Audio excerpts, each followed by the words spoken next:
What if the person who sold Joe wasn't a CIA operative, a senator, or someone hiding inside the Lioness program? What if the leak came from the one person Joe would never think to suspect? Her husband. At first, that theory sounds almost impossible.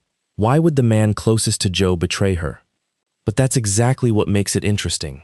In a story built around intelligence operations, the safest place for sensitive information isn't always inside a secure facility. Sometimes it's inside someone's home. Joe's husband doesn't need to understand every detail of her missions. He only needs to know enough about her routines, her fears, her contacts, and the people around her to become an incredibly valuable source of information. And if someone has been quietly exploiting that access, Joe could have been compromised long before she realized she was in danger. Here's the first reason this theory deserves attention. A mole doesn't necessarily need official access to classified systems.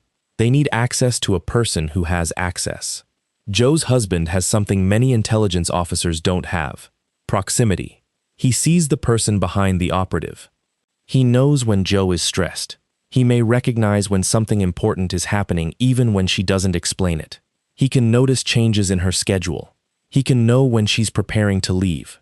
He can potentially recognize when certain names, calls, or situations make her uncomfortable. And that information can become extremely valuable when combined with intelligence from another source. So perhaps the husband isn't sitting somewhere handing over classified documents. Maybe he's providing something much more subtle: patterns. And patterns can be enough to predict someone's movements. There's another psychological layer here. Joe has spent years separating her professional life from her family life.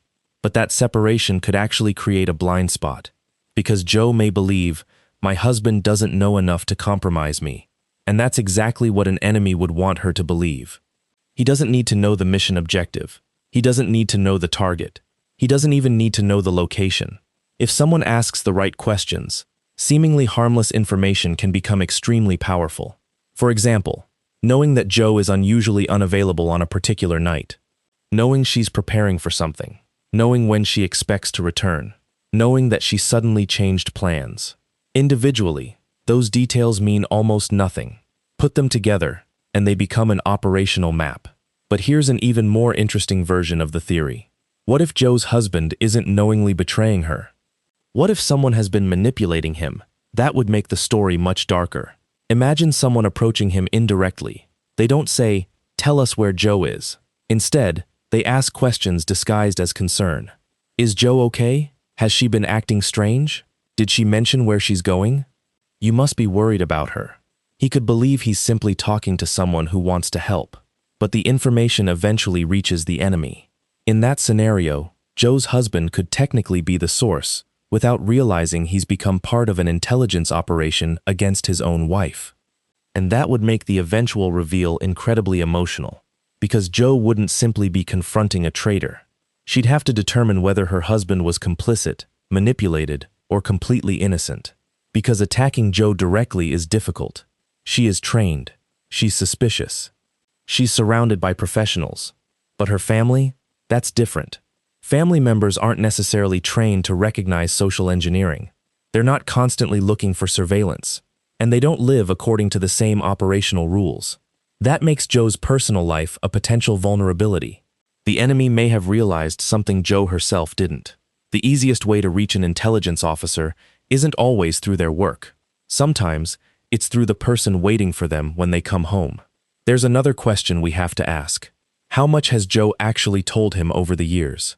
Even if she deliberately keeps secrets, long-term relationships create familiarity. A spouse can learn things without being explicitly told. They recognize names. They notice patterns. They remember stories. They know which colleagues matter. They know when Joe is preparing for something dangerous. And most importantly, they may know what Joe does when she's afraid. That could become incredibly useful to someone trying to predict her. If the enemy understands Joe's emotional patterns, they can anticipate her decisions. And that's far more valuable than simply knowing where she is. Now we reach the strongest part of this theory. Timing. If the husband is involved, the key isn't simply whether he had information.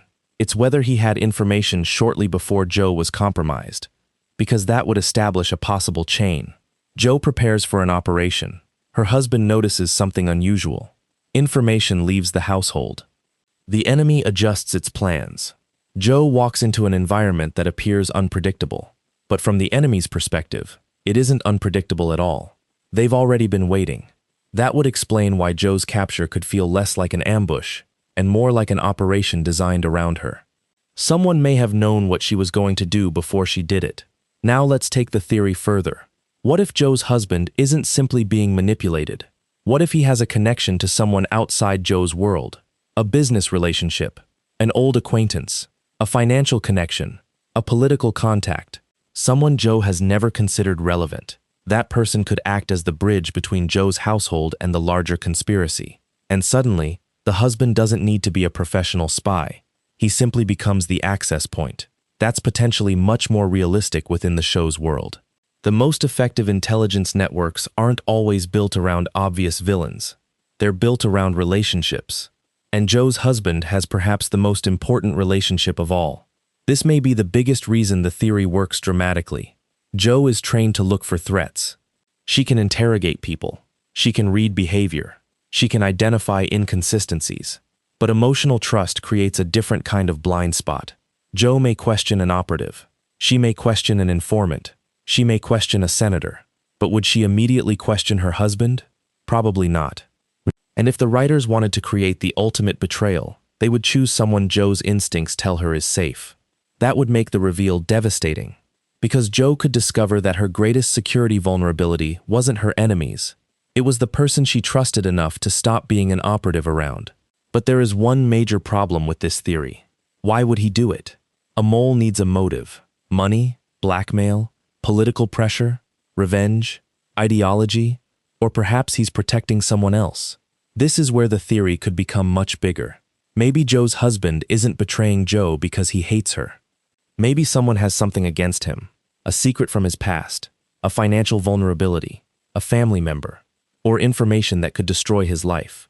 He could have been forced into cooperating, and if that's the case, Joe's husband might be both the mole and another victim. That would create an impossible situation for Joe, because exposing him could save her team while destroying her family. There's one final possibility. What if the husband is deliberately being framed? Think about how powerful that would be. Joe starts investigating the leak. The evidence slowly points toward her husband. His movements look suspicious. His communications don't make sense. Someone has clearly been using him. Everything seems to fit. Joe confronts him. And then she discovers the truth. The real mole planted evidence to make her suspect the person closest to her. That would be the perfect counterintelligence trap. Because once Joe becomes emotionally convinced her husband betrayed her, she could stop looking for the actual source. The real mole gets exactly what they wanted. Joe investigates the wrong person. So here's where I land with this theory. I don't think the most interesting version is simply, Joe's husband is secretly evil. That's too simple. The stronger possibility is that her husband is connected to the leak somehow. But the exact nature of that connection is still hidden. He could be knowingly cooperating. He could be manipulated. He could be protecting someone. Or he could be an innocent man, being used as the perfect scapegoat. And that's why Joe's next investigation could become so dangerous. Because if she discovers that information about her movements came through her own home, she won't just have to investigate the CIA. She'll have to investigate her marriage. And imagine the moment Joe finally asks him the one question that could destroy everything. How did they know where I was? If he has an answer, Joe may finally know who sold her.